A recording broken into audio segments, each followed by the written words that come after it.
கர்த்தருடைய பரிசுத்த நாமத்துக்கு மகிமை உண்டாவதாக. இன்றைய நம்பிக்கையின் விதைகளோடு உங்களை சந்திக்கிறதிலே மகிழ்ச்சி அடைகிறோம். எசேக்கியேல் 37 அதிகாரம் 3 வசனம், மனுபுத்திரனே, இந்த எலும்புகள் உயிரடையுமா என்று கேட்டார். அதற்கு நான், கர்த்தராகிய ஆண்டவரே, தேவரீர் அதை அறிவீர் என்றேன். எசேக்கியேல் அந்த இடத்துல ஆண்டவருடைய வார்த்தையை கேட்டு தீர்க்க தரிசனத்தை அறிவிக்கிற நேரத்திலே எலும்புகள் ஒன்றோடு ஒன்று இணைந்து எசேக்கியேல் தீர்க்க தரிசனம் உரைத்த பொழுது ஆவி அவர்களுக்குள்ள பிரவேசிக்க அவர்கள் உயிரடைந்து காலூன்றி மகா பெரிய சேனையாய் நின்றார்கள் என்று வேதம் நமக்கு சொல்லுகிறது. இந்த காட்சியானது அன்று இருந்த இஸ்ரவேல் வம்சத்தாரை குறித்து சொல்லப்பட்ட ஒரு தீர்க்க தரிசனமாயிருக்கு. பிரியமானவர்களே, 16ஆம் நூற்றாண்டிலே மார்ட்டின் லூத்தர் அவர்களுடைய காலத்திலே சபையின் நிலையும் ஆவிக்குரிய ரீதியாக உலர்ந்த நிலையிலே, ஒரு ஜீவனற்ற நிலையிலே காணப்பட்டதாக சொல்லப்படுகிறது. பிரியமானவர்களே, அன்றிருந்த திருச்சபை தேவனுடைய நற்செய்தியை விட்டுவிட்டு வேதாகமத்தை மக்கள் படிக்கிறதுக்கு கூட தடைகளை விதித்திருந்த ஒரு சூழ்நிலை அந்த நாட்களிலே காணப்பட்டது. இதுவும் அன்று பார்க்கப்பட்ட நிலை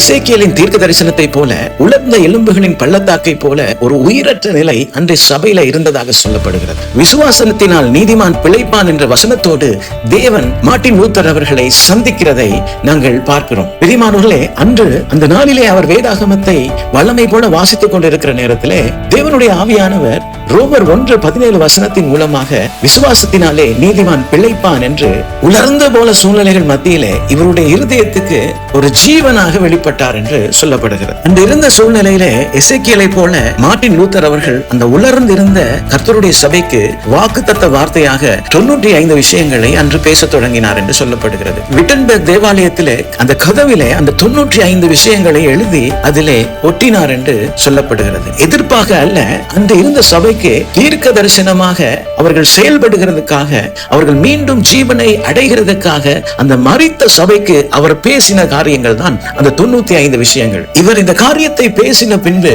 தேவனுடைய ஆவி உலர்ந்த எலும்புகளுக்குள்ளே பிரவேசித்தது. பிரியமானவர்களே, இவரை தொடர்ந்து அந்த நாட்களிலே கால்வின், ஸ்விங்லி, டிண்டேல் போன்ற தேவ மனுஷர்கள் நற்செய்தியை மக்களுக்கு தங்களது சொந்த மொழியிலே பேச ஆரம்பித்தார்கள் என்று நமக்கு வரலாறு சொல்லுகிறது. இதன் பின்பு வேதாகமம் அநேக மொழிகளிலே மொழிபெயர்க்கப்பட்டது. சுவிசேஷம் இன்னும் பிரசங்கிக்கப்பட்டது.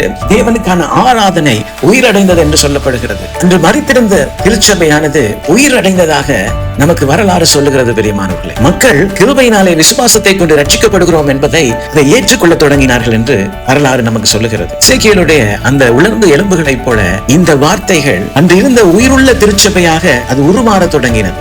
தேவன் தன்னுடைய வார்த்தையையும் தன்னுடைய ஆவியையும் கொண்டு அநேக ஜனங்களுடைய வாழ்க்கையை உயிரடைய செய்து கொண்டிருந்தார். எசேக்கியேல் உலர்ந்த எலும்புகளை பார்த்தது போல லூத்தர் அவர்கள் உலர்ந்திருந்த சபையை கண்டார். தேவன் அன்று எசேக்கியேலை பார்த்து கேட்டது போல அன்று லூத்தர் அவர்கள் அன்று தேவன் கேட்கிற கேள்வியை புரிந்து கொண்டார். தேவனால் கூடாதது ஒன்றுமே இல்லை. இன்று உங்களுடைய குடும்பத்தை குறித்து, இன்று உங்களுடைய வீட்டிலா இருக்கட்டும், உங்களுடைய தேவையிலா இருக்கட்டும், உங்களுடைய உறவுகளிலா இருக்கட்டும், உங்களுடைய எதிர்காலத்தை குறித்த கனவுகளா இருக்கட்டும், எங்கேயெல்லாம் உயிரற்ற சூழ்நிலையை நீங்கள் பார்க்கிறீர்களோ, எங்கேயெல்லாம் உலர்ந்த சூழ்நிலையை பார்க்கிறீர்களோ, இன்றைக்கும் அதே தேவனுடைய வார்த்தைக்கு ஜீவன் உண்டு.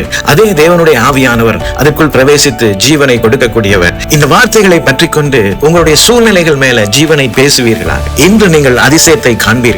கர்த்தர் தாமே இந்த வசனங்களோடு உங்களை ஆசீர்வதிப்பாராக. பிரியமானவர்களே, இயேசு உங்களை நேசிக்கிறார். தொடர்ந்தும் பைபிள் மரத்தன் வேத தியான பகுதிகளோடு இணைந்து தேவனுடைய ஆசீர்வாதத்தை பெற்றுக் கொள்ளுங்கள். God bless you.